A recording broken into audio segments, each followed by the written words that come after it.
We have an update, legitimate update from legitimate boxing sources that you can actually find on the internet without having to just take people's words at it. Take people's words for it. It seems as if Gervonta Davis's fight has moved off that December 14th date. Let's talk about what it is and what happened. And listen all the way to the end because some of this stuff is going to be kind of fun. Let's do that in this video.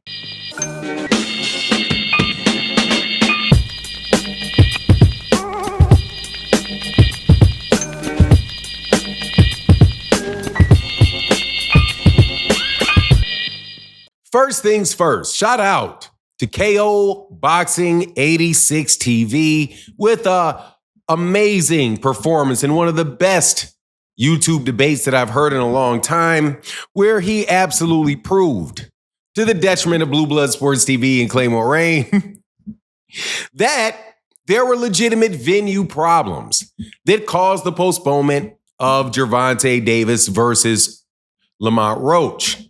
Now, right after I listened to that incredible argument that he made, I have now gotten more information from another reputable person, Dan Rayfield, who this morning says once again that the fight is moving. That is the Lamont Roach Gervonta Davis fight is going to be moving off the date December 14th. Originally, it was 50-50, according to Dan Rayfield, whether it was going to move or not. But now he's saying, nope, they moved along. They are doing something different, or at least they're going to move that date along. So what does that mean? It means that there were venue problems. Not the problems that are put out there by the people that lost the debate, Blue Blood Sports TV and Claymore Rain, who, along many other people, sources told them that it was related to the revenue that was being offered to Gervonta Davis. However, now that we heard that this is moving to January, it confirms that it is a revenue issue. That it is not a revenue issue, not as far as the money being made by Gervonta. Gervonta Davis was not asking for $3 million. He was not asking for $30 million. The only reputable people that have said anything to the public have said it was related to the venue.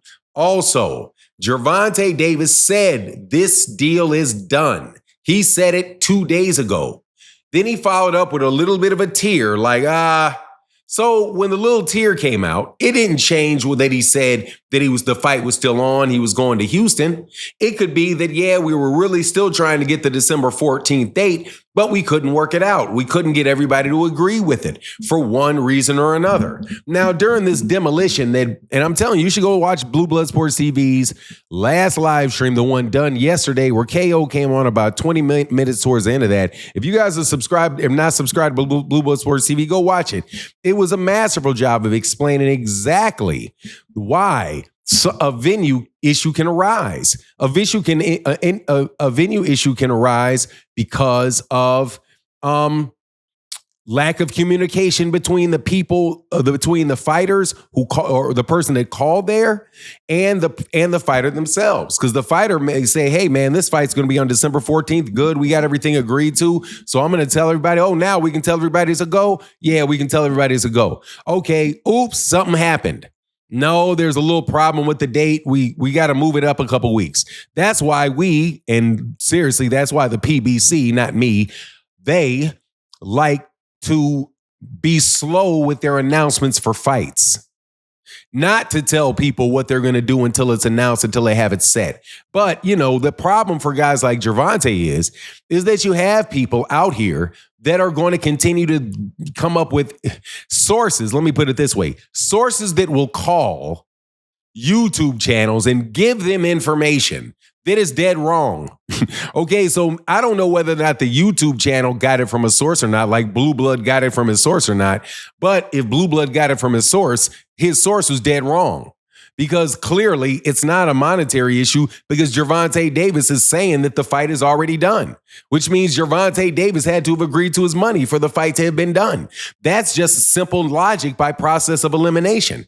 But yet sources which are people, and I do believe it's not people, not the YouTube channels. I do believe these YouTube channels that are doing this are really just doing it for other people. So maybe Bill Haney wants that line out there and he's paying money to get these guys to do it. Or maybe it's, Matchroom or somebody, I don't know. Maybe it's just their day off and they feel like doing it. I don't know. But whatever the case is, there's no way that this fight is getting shut down or isn't taking place because Gervonta Davis needs more money. Because again, use your brain. How can Gervonta Davis be saying that how can it be true that Gervonta Davis needs more money when Gervonta Davis already said the fight was done? He's saying he already has the money. On top of it, Coach Kenny and Coach Calvin already said Gervonta Davis doesn't even care. He said Gervonta Davis can fight wherever he wants to fight and he's going to make a bunch of money. So if he wants to fight in Houston, he wants to fight in Houston because he wants to fight in Houston. Like that's just where he wants to fight.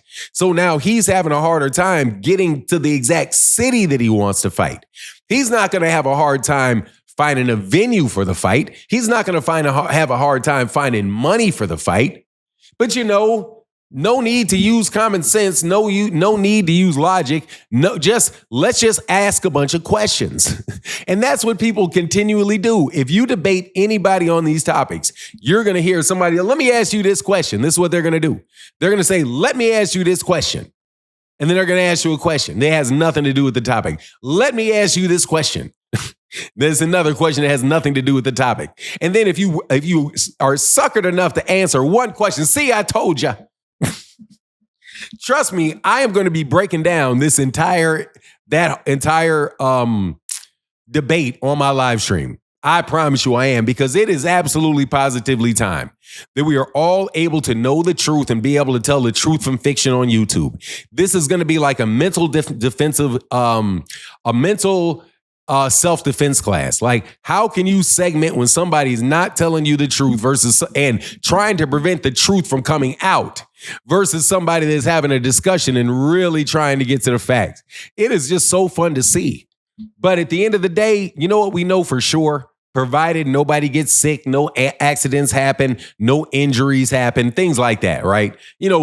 The type of things that can make you postpone or cause venue problems or date problems or something when you got 900 people working on the same project, acting like it's just, you the boss, you can just make it happen then, huh? No, it's not how it works. Steve Jobs, what's my guy's name? Elon Musk is the CEO of Twitter. That doesn't mean he can just make it work right. You know what I mean? He can just make it work, like wave his magic fingers and all of a sudden the reply button is not going to be spinning so long, right? No, he has to get engineers to work on that. And he has to say, Elon Musk says, I need this done by next week. The engineer says, Elon, we can't do that by next week. How about a week after next? He can rage all he wants and fire 5 different engineers. But guess what? After he fires a 5th engineer, the 6th one is going to tell him the same thing. I'm sorry, it's going to take a little bit of time to do this. These other 5 guys weren't lying to you. Because when you're a boss, you actually have employees. And when you're a boss and you have employees, you have to communicate with those employees. And those employees take time to do what they need to do. And there's dependencies between them. Like one employee can't do something until the next employee does it. Or one employee employee did it, but he forgot to send it to the 3rd employee. And the 5th employee is out because his wife is having a baby today. Guess we have to wait till tomorrow. You know what I mean? Those things that happen in life that YouTube channels think can magically disappear because you say, I'm a boss. Well, we're going to have a fun time going through some of this stuff because honestly, we are going to talk boxing, but we're about to thump some heads around here too because you guys are being way too dishonest. Anyway, that's my take on the matter. Please let me know what you think in the comment section. And with that, I'm out. Deuces.